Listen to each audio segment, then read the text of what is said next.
Hi guys, അസ്സലാമു അലൈക്കും. പുതിയൊരു വീഡിയോയിലേക്ക് സ്വാഗതം. ഇന്ന് ഇങ്ങനെ ഒരു സെക്കൻഡ് വീഡിയോ ആയി വരേണ്ടി വരുമെന്ന് ഞാൻ ഒരിക്കലും വിചാരിച്ചതല്ല. പക്ഷെ ഒരുപാട് കാര്യങ്ങളും കൂടി നിങ്ങളോട് പറയണമെന്ന് തോന്നി, പറയേണ്ടത് അത്യാവശ്യമാണെന്ന് തോന്നിയത് കൊണ്ട് മാത്രമാണ് ഞാൻ ഇപ്പോൾ ഒരു വീഡിയോ ചെയ്യുന്നത്. ഞാൻ കുറച്ച് മുമ്പേ നമ്മുടെ ബീൻ ഫാമിലിയിലുള്ള ബീനില്ലേ, ബീനിൻ്റെ ഒരു വീഡിയോ ഞാൻ കാണാനിടയായിട്ടുണ്ടായിരുന്നു. അവർ പറയുന്ന ഒരുപാട് കാര്യങ്ങൾ നിങ്ങളായിട്ട് എനിക്കൊന്ന് ഷെയർ ചെയ്യണമെന്ന് തോന്നി. അപ്പം കാരണം എന്താണെന്ന് വെച്ചാൽ ഞാൻ എൻ്റെ മുൻപത്തെ വീഡിയോയിൽ പറഞ്ഞ കുറച്ച് കാര്യങ്ങളുമായിട്ട് ഈ ഒരു കാര്യങ്ങൾക്ക് ബന്ധമുണ്ട്. അപ്പം കുറച്ചും കൂടി വ്യക്തതയിൽ അത് നിങ്ങളിലേക്ക് എത്തിക്കാൻ വേണ്ടിയിട്ടാണ് ഞാൻ ഈ ഒരു വീഡിയോ ചെയ്യുന്നത്. നമുക്ക് ഒരു വോയിസ് കേട്ടുകൊണ്ട് സ്റ്റാർട്ട് ചെയ്യാം. ഈ കാര്യത്തിന് കണ്ടിട്ടുണ്ടാകും, ഇവരുടെ ഉമ്മയുടെ സംരക്ഷണയിലേക്ക് ചൈൽഡ് ലൈൻ മാറ്റിയിട്ടുണ്ട്. അവിടെ വേറെ ഒരുപാട് വിഷയങ്ങൾ നടന്നിട്ടുണ്ട്. ഈ വിഷയങ്ങളുടെ അന്വേഷണ വിധേയമായിട്ട് തന്നെ അന്വേഷിച്ച് ചൈൽഡ് ലൈനിലും പഞ്ചായത്തുകാർക്കും ഒക്കെ ബോധ്യമായ ചില കാര്യങ്ങൾ ഉള്ളത് കൊണ്ട് തന്നെ ഈ കുട്ടിക്ക് സേഫായ ഒരു നിൽക്കാനുള്ള ഒരു സ്ഥലം എന്നുള്ള രീതിയിലാണ് ഉമ്മമാരെ കൂടെ ഈ കുട്ടിയെ നിർത്തിയത്. പക്ഷെ ഇപ്പോ ഉള്ള ഒരു കാര്യം എന്ത് എന്ന് വെച്ച് കഴിഞ്ഞാൽ ഈ കുട്ടിയെയും ഉമ്മയെയും ഒക്കെ അപകടപ്പെടുത്തുന്ന തരത്തിൽ ഈ അല്ലുടായി ഉമ്മയുടെ ഹസ്ബൻഡ് പല തവണ അത്തരത്തിൽ ഒരു അപകട സൂചകമായ രീതിയിൽ വണ്ടി ഓടിക്കുകയും അവരുടെ ശരീരത്തിൽ പതിഞ്ഞു എന്നൊക്കെ പറയുന്നുണ്ട്. കുട്ടിയെ കൊണ്ട് ട്യൂഷൻ പോകുന്ന സമയത്തൊക്കെയാണ് ഇത്തരത്തിൽ മനഃപൂർവ്വം ഒരു ആക്രമണ സ്വഭാവം ഇയാൾ ഇട്ടു എന്നൊക്കെ പറയുന്നത് കണ്ട ആളുകളുമുണ്ട്. നമുക്കറിയാം, മുമ്പ് ഇയാൾ പബ്ലിക്കായിട്ട് ഞാൻ പറഞ്ഞിട്ടുണ്ട് എന്റെ ഒരു സുഹൃത്തിനെ വണ്ടി ഇടിച്ച് കൊല്ലും എന്നുള്ളത്. സത്യത്തിൽ ഞങ്ങൾ ആരും ഒന്നും ചെയ്തിട്ട് പോലില്ല. അപ്പൊ ഒന്ന് ആലോചിച്ച് നോക്കുക, ഇയാളുടെ ആ ഉമ്മയോടും ബാപ്പയോടും ദേഷ്യവും വൈരാഗ്യവും ഉണ്ടാകാം. എന്തായാലും ഈ കുട്ടി ഒരു സേഫായ സ്ഥലത്ത് നിൽക്കണം എന്നുള്ള രീതിയിലാണ് ചൈൽഡ് ലൈനും ആ നാട്ടുകാരും പഞ്ചായത്തും ഒക്കെ ഇടപെട്ട് കുട്ടിയെ മാറ്റിയതെങ്കിലും ഇപ്പോഴുള്ള അവസ്ഥ എന്ന് പറയുന്നത് സ്ഥിരം അവിടെ ഭയങ്കരമായി ഈ കുട്ടിയുടെ പേരിൽ അങ്ങോട്ടും ഇങ്ങോട്ടും അടിയും വഴക്കമാണ് എന്നുള്ളതാണ്.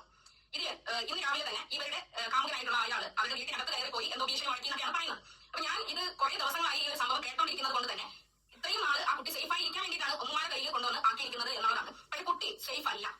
ഈ ഒരു മെന്റൽ കണ്ടീഷനിൽ കാരണം അവിടെ എന്നും അടി വഴക്കമാണ്. അതുപോലെ തന്നെ ഈ അല്ലുടായ്പ പറയുന്ന കാര്യങ്ങളിൽ കുട്ടിയുടെ ഡ്രസ്സുകൾ കുട്ടിക്ക് കൊടുത്തു എന്നാണ് ഇവർ പറയുന്നത്. സത്യത്തിൽ കുട്ടിയുടെ ഡ്രസ്സുകൾ കൊടുത്തിട്ടില്ല. അതിന് ഫലമായിട്ട് ഇവര് ഈ ഉമ്മ അല്ലുടായ്പയുടെ ഉമ്മ പോയി കുട്ടിക്ക് പുതിയ ഒരുപാട് ഡ്രസ്സുകൾ വാങ്ങിച്ചതിന്റെ ബില്ലുകൾ കൊണ്ട് പുതിയ ഡ്രസ്സുകളാണ് ആ കുട്ടി ഇടുന്നത് എന്നുള്ളത് ആ ചാനൽ കണ്ടപ്പോഴാണ് നമുക്ക് മനസ്സിലായത്. അതുവരെ ആ കുട്ടി ഇട്ടുന്ന ഉടുപ്പുകളല്ല. ഇത്തരത്തിൽ ഇപ്പോ കുട്ടി ഒരു പുതിയ ചാനലിൽ കൂടി പ്രത്യക്ഷപ്പെട്ടു. അത് സത്യത്തിൽ കുട്ടിയുടെ ചാനലല്ല, കുട്ടിയുടെ ഉമ്മമാരുടെ പഴയ ചാനലാണ്. ആ ചാനലിൽ കൂടി കുട്ടിയുടെ സന്തോഷങ്ങളും കുട്ടിയുടെ ഇഷ്ടങ്ങളും ഒക്കെ പബ്ലിഷ് ആയിരിക്കുന്നു. അപ്പൊ ഇത് അല്ലുടായ്പ ഭയങ്കരമായിട്ട് ചൊടിപ്പിച്ചിട്ടുണ്ട്. അല്ലുടായ്പ ഭയങ്കര പേടിയാണ്. ഈ കുട്ടി എന്തെങ്കിലും പറയോ, കുട്ടി 2 വയസ്സ് മുതൽ നേരിടുന്ന ബുദ്ധിമുട്ടുകൾ കുട്ടിക്ക് തിരിച്ചറിയുന്ന പ്രായമായില്ല. കുട്ടി എന്തെങ്കിലും പറയോ, നാട്ടുകാരോ പഞ്ചായത്തോ എന്നെ ഈ വീഡിയോ കാണുകയാണെങ്കിൽ ഈ കുട്ടികളുടെ സംരക്ഷണത്തെയാണ് നിങ്ങൾ ലക്ഷ്യം വെക്കുന്നത് എങ്കിൽ കുട്ടികളെ സർക്കാർ വക സ്ഥാപനത്തിലോ മറ്റും മാറ്റുക. ഉമ്മയും മോളും അവിടെ കിടന്ന് ഉമ്മയും മോളും കാമുകനും വാപ്പയും ഒക്കെ കൂടി അവിടെ കിടന്ന് തമ്മി തല്ലി എന്താണെന്ന് വെച്ചാൽ ചെയ്യട്ടെ. ഈ ഒരു ടോപ്പിക് ബേസ് ആയിട്ട് പറയാൻ വേണ്ടിയിട്ട് ആണ് ഞാനിപ്പം ഈ ഒരു വീഡിയോ ചെയ്യുന്നത്. ഇവരിപ്പം പറഞ്ഞൊരു കാര്യം 100% ക്ലിയർ ആയിട്ടുള്ള ഒരു കാര്യമാണ്. അവർ 4 പേരും അവിടെ കിടന്ന് തമ്മി തല്ലി അങ്ങ് ചാവട്ടെ, പക്ഷെ മക്കളെ സേഫ് ആക്കണം. മക്കളെ സേഫ് ആക്കാൻ വേണ്ടിയിട്ട് ചൈൽഡ് ലൈൻ ഇടപെടണം എന്ന് തന്നെയാണ് ഇവരുടെ വീഡിയോ കാണുന്ന ഓരോരുത്തർക്കും ചൈൽഡ് ലൈനോട് പറയാനുള്ളത്. കാരണം ഇത് മക്കൾക്ക് വളരാൻ പറ്റിയ ഒരു അറ്റ്മോസ്ഫിയർ അല്ല. മക്കൾക്ക് മെന്റൽ ട്രോമ ഉണ്ടാക്കുന്ന, ചൈൽഡ്ഹുഡ് ട്രോമ ഉണ്ടാക്കുന്ന, അവരുടെ ഫ്യൂച്ചറിനെ ബാധിക്കുന്ന ഒരു അവസ്ഥയിലൂടെയാണ് ആ മക്കൾ ഇപ്പോൾ കടന്നു പോയിക്കൊണ്ടിരിക്കുന്നത്. സ്കൂളിൽ വിടാണ്ട്, പ്രോപ്പറായിട്ട് വീട്ടിലത്തെ ഫുഡ് കൊടുക്കാണ്ട്, ഫാസ്റ്റ് ഫുഡും കഴിപ്പിച്ച് കാറിൽ ചുറ്റി നടപ്പിക്കുന്ന 2 ആൺകുട്ടികളുടെ.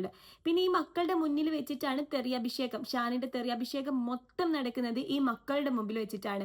മക്കൾ കേട്ട് വളരുന്നതും ഇതാണ് ഹീറോയിസം എന്ന് വെച്ചിട്ട് അവരിനി ഫ്യൂച്ചറിലേക്ക് അവർ അനുകരിക്കാൻ പോകുന്നതും ഇതായിരിക്കും. ഇതൊരിക്കലും മക്കൾക്ക് വളരാൻ പറ്റിയ ഒരു സാഹചര്യമല്ല. ചൈൽഡ് ലൈൻ എത്രയും പെട്ടെന്ന് ഇതിൽ ഒരു നടപടി ഉണ്ടാക്കണം.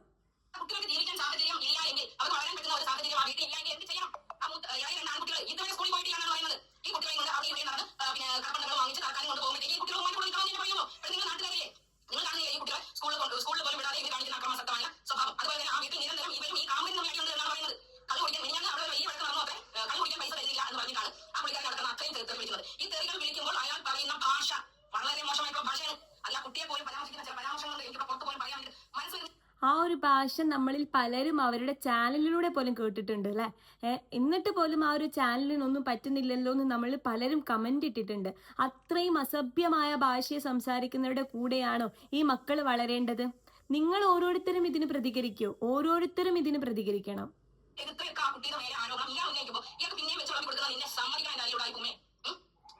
സത്യം പറഞ്ഞു കഴിഞ്ഞാൽ ഇവര് ഈ കുട്ടികൾ ഒരു നന്മയുള്ള സ്ഥലത്തല്ല, അല്ലെങ്കിൽ സേഫായ സ്ഥലത്തല്ല ഉമ്മയുടെ ഉപ്പനെ കൂടി ആ കുട്ടി നിൽക്കേണ്ടതാണ്. കുട്ടിയെ സർക്കാർ വക സ്ഥാപനത്തിലോ മറ്റോ അവർക്ക് പഠിക്കാൻ ആവശ്യമായ അന്തരീക്ഷം ഒരുക്കാൻ പറ്റുന്ന സ്ഥലത്തേക്ക് മാറ്റുക എന്നുള്ളതാണ്. ദീനം പ്രതി ഉമ്മാനെയും ഉപ്പാനെയും വീട്ടിലേക്ക് കയറി ചെന്നുകൊണ്ട് ഈ സ്ത്രീയും ഈ പുരുഷനും കൂടി അവരെ അങ്ങോട്ട് നോണ്ടി അവരെന്തെങ്കിലും തിരിച്ചു പറയുമ്പോഴേക്ക് ഓടി വന്ന് വീട്ടിനകത്ത് കയറി അവരെ വീഡിയോ എടുത്ത് പബ്ലിക്കിന്റെ മുന്നിൽ കൊണ്ടുവന്ന് കാണിക്കുകയാണ് ഞാൻ നന്മയുള്ളവരാണ് എന്ന് കാണിക്കും. ഇവരെ ഒന്ന് ചിന്തിക്കുക, ഇവരിപ്പോ പ്രസവിക്കാനായിട്ട് പോകും, ആ പെൺകുട്ടി അവിടെ നിൽക്കും. ആ പെൺകുട്ടി ഈ കളി ഇവർ തന്നെ പറയുന്നത് MDM അടിക്കുന്ന ആളുകളുമായിട്ടാണ് ഇയാൾക്ക് കോൺടാക്ട്. എന്ത് മനുഷ്യത്വമാണ് എന്ത് മനുഷ്യത്വമാണ് അയാൾ തന്നെ സംസാരിക്കുന്ന കള്ളു കുടിച്ച് വന്നിരുന്ന് സംസാരിക്കുന്ന സംസാരങ്ങളിൽ എവിടെയെങ്കിലും ഒരു മാന്യതയുടെ അടയാളമുണ്ടോ? ഒരു കമന്റ് ഇടുന്ന ആൾക്കാരെ പോലും എത്ര വൃത്തികരമായിട്ടാണ് അയാൾ സംസാരിക്കുന്നതെന്ന് ആലോചിച്ച് നോക്ക്. ആ വീട്ടിലേക്ക് ഈ കുട്ടിയെ കൊണ്ടുവരാനാണ് ഈ സ്ത്രീ ഇങ്ങനെ ശ്രമിച്ചുകൊണ്ടിരിക്കുന്നത്. നിങ്ങൾ ആലോചിച്ച് നോക്ക്. ഇവർ ആശുപത്രിയിൽ പോകും ഇപ്പോൾ പ്രസവിക്കാൻ. ഈ കുട്ടി അവിടെ നിൽക്കും. കുട്ടിക്ക് വേണ്ട സംരക്ഷണം ഒരുക്കുക എന്നതിന് പകരം കുട്ടിയെ വലിയ അപകടത്തിലേക്ക് വലിച്ച് ഇഴയ്ക്കാൻ നോക്കുന്ന ഈ സ്ത്രീക്കെതിരെ കർശനമായ നടപടി ഉണ്ടാകണം എന്നുള്ളതാണ്. അതുപോലെ തന്നെ ഉമ്മയും ഉപ്പയും മോളും കാമുകയും ഒക്കെ കൂടി തമ്മിൽ ആയിക്കോട്ടെ കുട്ടികൾക്ക് ആവശ്യമായ ഒരു ആരോഗ്യപരമായി മെന്റലി ആരോഗ്യ. അതെ, ഈ കുട്ടിയെ ഇവർ പ്രസവിക്കാൻ പോകുമ്പം ഈ പെൺകുട്ടിയെ ആര് നോക്കും?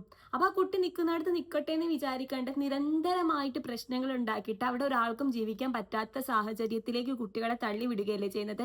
ഏറ്റവും ബെറ്റർ ആയിട്ടുള്ള ഓപ്ഷൻ എന്ന് പറയുന്നത് ഏതെങ്കിലും സർക്കാർ വക സ്ഥാപനത്തിലേക്ക് ഇവരുടെ 3 മക്കളെയും അഡോപ്റ്റ് ചെയ്ത് കൊണ്ടുപോകുന്നതായിരിക്കും നിലവിൽ എനിക്ക് തോന്നുന്നത് ഒരു ബെറ്റർ ഓപ്ഷൻ എന്ന് പറയുന്നത്. കുട്ടികൾക്ക് വളരാൻ പറ്റിയ ഒരു സാഹചര്യം അതുമൂലം ഉണ്ടാകും.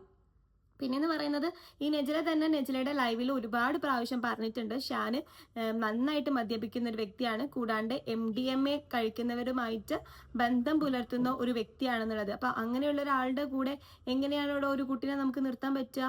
ഒരിക്കലും നിർത്താൻ പറ്റില്ല. അപ്പം ആ ഒരു കാര്യം നോക്കാണ്ട് ആരോടുള്ള വാശിയാണ് ഈ സ്ത്രീ കാണിക്കുന്നതെന്നും മനസ്സിലാകുന്നില്ല കേട്ടോ. ഇവരുടെ ലൈഫ് ഭയങ്കര ഒരു അതം പതച്ച അവസ്ഥയിലേക്കാണ് പോയിക്കൊണ്ടിരിക്കുന്നത് എന്നുള്ള സത്യം ഇവര് പോലും മനസ്സിലാക്കുന്നില്ല.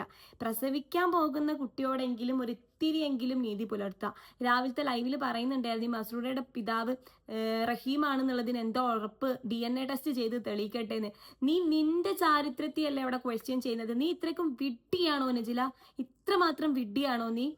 നിന്നെ തന്നെയല്ല അവിടെ മോശക്കാരിയായിട്ട് ചിത്രീകരിക്കുന്നത്. നിന്നോടൊക്കെ പിന്നെ എന്ത് പറയാനാണ്? നിന്റെ തലയിൽ ബുദ്ധിയും വിവരവും ഇല്ലേ നിനക്ക്?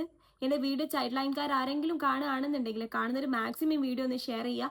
എത്രയും പെട്ടെന്ന് ആ കുട്ടികളെ ആ ഒരു മോശം അന്തരീക്ഷാവസ്ഥയിൽ നിന്ന് രക്ഷിച്ചു കൊണ്ടുപോവുക. എനിക്ക് ഇത്ര മാത്രമേ എൻ്റെ ഈ വീഡിയോയിൽ പറയാനുള്ളൂ. എൻ്റെ ആ വീഡിയോ ആദ്യമായിട്ടാണ് കാണുന്നതെന്നുണ്ടെങ്കിൽ എൻ്റെ ചാനൽ സബ്സ്ക്രൈബ് ചെയ്യുക, വീഡിയോ ലൈക്ക് ചെയ്യുക, ഷെയർ ചെയ്യുക. അടുത്ത വീഡിയോ കാണും വരെ.